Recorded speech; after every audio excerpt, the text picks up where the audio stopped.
ಬೆಂಗಳೂರಿನ ಕೋಗಿಲು ಲೇಔಟ್ನಲ್ಲಿ ಸರ್ಕಾರಿ ಜಾಗದಲ್ಲಿ ಕೆಲವರು ಬಂದು ಮನೆ ಕಟ್ಟಿಕೊಂಡು ಆ ಮನೆಯನ್ನು GBA ಡೆಮಾಲಿಷ್ ಮಾಡಲಾಗಿತ್ತು. ಅವರಿಗೆ ಪುನರ್ವಸತಿ ಕಲ್ಪಿಸಿಕೊಡಬೇಕು ಅಂತ ಹೈಕಮಾಂಡ್ನಿಂದ ಆರ್ಡರ್.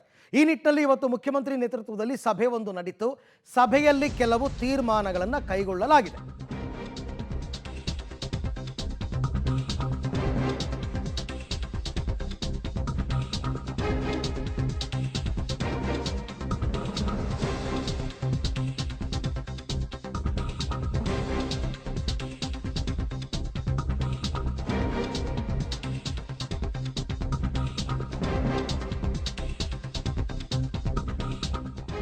ಓಕೆ, ಇವತ್ತಿನ ಸಭೆಯಲ್ಲಿ ಅರ್ಹರಿಗೆ ಪುನರ್ವಸತಿ ಕಲ್ಪಿಸಿಕೊಡೋಕ್ಕೆ ತೀರ್ಮಾನವನ್ನು ತೆಗೆದುಕೊಂಡಿದ್ದಾರೆ.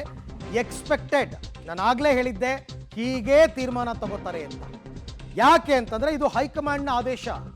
ಹೈಕಮಾಂಡ್ ಆದೇಶಕ್ಕೆ ತಲೆಬಾಗಿದೆ ರಾಜ್ಯ ಸರ್ಕಾರ. ಕೋಗಿಲು ಲೇಔಟ್ನಲ್ಲಿ ಮನೆಗಳ ತೆರವು ಪ್ರಕರಣ ಈಗಾಗಲೇ GBA ಅವರು ಮತ್ತು ಜಿಲ್ಲಾಡಳಿತ ಪರಿಶೀಲನೆ ಮಾಡ್ತಾರೆ. ಅರ್ಹರು ಯಾರು ಅಂತ ಪಟ್ಟಿ ಮಾಡ್ತಾರೆ. ಅಂಥ ಅರ್ಹರಿಗೆ ಪುನರ್ವಸತಿ ಕಲ್ಪಿಸಿಕೊಡೋದಕ್ಕೆ ರಾಜ್ಯ ಸರ್ಕಾರ ಈಗಾಗಲೇ ತೀರ್ಮಾನ ಮಾಡಿದೆ. ಮೊನ್ನೆ 20ನೇ ತಾರೀಕು ಸರ್ಕಾರಿ ಜಾಗದಲ್ಲಿ ಅಕ್ರಮವಾಗಿ ಶೆಡ್ ನಿರ್ಮಾಣ ಮಾಡಿಕೊಂಡಿದ್ದ ಮನೆಗಳನ್ನು ಡೆಮಾಲಿಷನ್ ಮಾಡಿತ್ತು GBA ಅವರೆಲ್ಲ.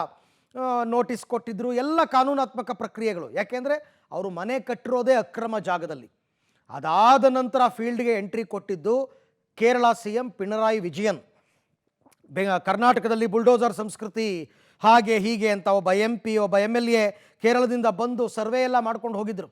ಅದಾದ ನಂತರ KC ವೇಣುಗೋಪಾಲ್ ಅವರು CM DCMಗೆ ಆರ್ಡರ್ ಕೊಡ್ತಾರೆ, ಅವರೆಲ್ಲರಿಗೂ ಪುನರ್ವಸತಿ ಕಲ್ಪಿಸ್ಕೊಡಿ ಅಂತ.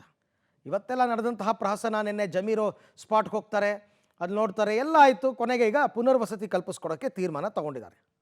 ಅವರಿಗೆ GBA commissioner Tushar, secretary, additional chief secretary, urban development department, ಅವ್ರಿಗೂ ಸಲಹೆ ಕೊಟ್ಟಿದೆ. ಅವ್ರಿಗೆ ಊಟ ವಸತಿ ಎಲ್ಲ ಏರ್ಪಾಡು ಮಾಡಿ ಅಂತ, ತಾತ್ಕಾಲಿಕವಾಗಿ ಊಟ ವಸತಿ ಮಾಡಿಕೊಡ್ಬೇಕು ಅಂತ ಹೇಳಿದೆ. ಅವ್ರು ಯಾರೂ ಇಲ್ಲಿವರೆಗೆ ಹೋಗಿಲ್ಲ. ಅವರು 3 ಕಡೆ ವ್ಯವಸ್ಥೆ ಮಾಡಿತ್ತು, ಆದರೂ ಕೂಡ ಅವ್ರು ಹೋಗಿಲ್ಲ.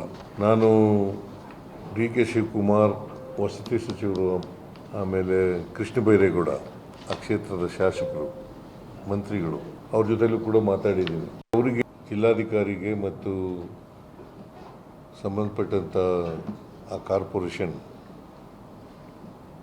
ಕಮಿಷನರು ಅವ್ರಿಗೆ ಹೇಳಿದ್ದೀನಿ, ನಾಳೆ ನಾಳಿದ್ದು ಅದನ್ನೆಲ್ಲ ವೆರಿಫೈ ಮಾಡಿ ಜಿನೈನ್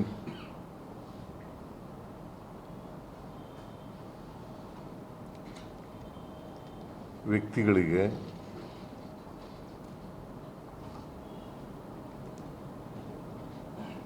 ಪರ್ಯಾಯ ವ್ಯವಸ್ಥೆಯಿಂದ ಮಾಡಿಕೊಡಬೇಕು ಅಂತೇಳಿ ಸರ್ಕಾರ ತೀರ್ಮಾನ ಮಾಡಿದೆ.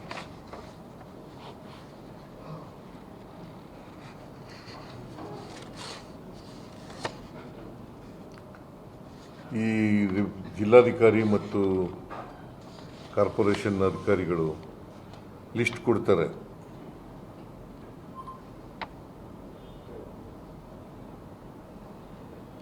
ಯಾರ್ಯಾರು ಎಲಿಜಿಬಲ್ ಇದ್ದಾರೆ ಅವರೆಲ್ಲ ಲಿಸ್ಟ್ ಎಲ್ಲ ಕೊಡ್ತಾರೆ.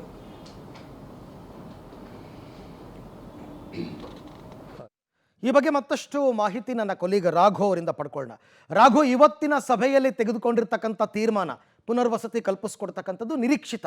ಹೈಕಮಾಂಡೇ ಹೇಳಿದ ಮೇಲೆ CM DCM ಕೈ ಕಟ್ಟಾಕಿತ್ತು, ತೀರ್ಮಾನ ತಗೊಂಡಿದ್ದಾರೆ. ಓಕೆ, ಬಟ್ ಅವ್ರು ಒಂದು ಹೇಳ್ತಾರೆ, ಅರ್ಹರಿಗೆ ಮಾತ್ರ ನಾವು ಪುನರ್ವಸತಿ ಕಲ್ಪಿಸ್ಕೊಡ್ತೀವಿ ಅಂತ. ನನ್ನ ಪ್ರಕಾರ ಅರ್ಹರು ಅನ್ನೋದಕ್ಕೆ ಮಾನದಂಡ ಏನು? ಯಾಕೆಂದರೆ ಇಲ್ಲೂ ರಾಜಕೀಯ ಬರುತ್ತೆ. ಅಲ್ಪಸಂಖ್ಯಾತರು, ಬೇರೆಯವರು, ಹಾಗೆ ಹೀಗೆ ಅಂತ ಡಿಸ್ಟಿಂಗ್ವಿಷ್ ಮಾಡ್ತಾರೆ. ಏನು ಅರ್ಹರು ಅಂತಂದರೆ ಏನು ಇವ್ರ ಪ್ರಕಾರ? ಅರವಿಂದ, ಈ ಹಿಂದೆ DCM ಈ ಸ್ಥಳಕ್ಕೆ ಭೇಟಿಯನ್ನು ನೀಡಿದಂಥ ಸಂದರ್ಭದಲ್ಲೂ ಕೂಡ ಅನೇಕರ ಬಳಿ ಒಂದಷ್ಟು ದಾಖಲೆಗಳಿದೆ ಎನ್ನುವಂಥದ್ದನ್ನು ಪರಿಶೀಲನೆಯನ್ನು ಮಾಡಿದ್ರು. ಪ್ರಮುಖವಾಗಿ ಅವರ ಬಳಿ ಒಂದಷ್ಟು ವೋಟರ್ ID ಕಾರ್ಡ್ಗಳಿದೆ, ಆಧಾರ್ ಕಾರ್ಡ್ಗಳಿದೆ, ಜೊತೆಗೆ ಈ ಭಾಗದಲ್ಲಿ ನಾವು ಅನೇಕ ವರ್ಷಗಳಿಂದ ವಾಸ ಮಾಡ್ತಾ ಇದ್ದೇವೆ ಅನ್ನೋದಕ್ಕೆ ದಾಖಲೆಗಳಿದೆ ಅನ್ನುವಂಥ ಮಾತುಗಳನ್ನು ಹೇಳಿದರು.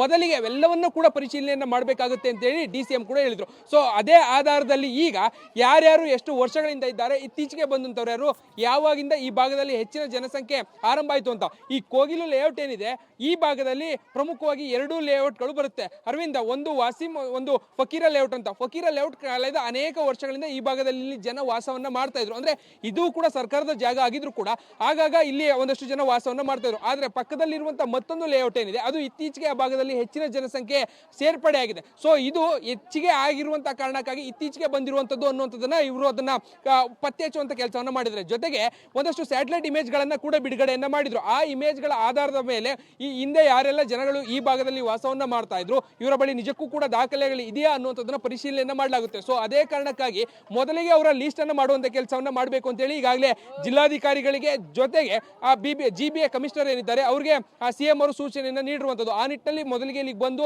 ದಾಖಲೆಗಳನ್ನ ಪರಿಶೀಲನೆಯನ್ನ ಮಾಡುವಂತ ಕೆಲಸವನ್ನ ಮಾಡ್ತಾರೆ. ಯಾರು ಅರ್ಹರಿದ್ದಾರೆ ಎನ್ನುವಂಥದ್ದನ್ನ ಪತ್ತೆ ಹಚ್ಚೋದ್ರ ಮುಖಾಂತರವಾಗಿ ಅವ್ರಿಗೆ ಪುನರ್ವಸತಿಯನ್ನ ಕಲ್ಪಿಸಿಕೊಡುವಂತ ನಿಟ್ಟಿನಲ್ಲಿ ಒಂದಷ್ಟು ಸಿದ್ಧತೆಗಳನ್ನ ಮಾಡ್ಕೊಳ್ಳೋದಕ್ಕೂ ಕೂಡ ಸೂಚನೆಯನ್ನ ಕೊಟ್ಟಿದ್ದಾರೆ.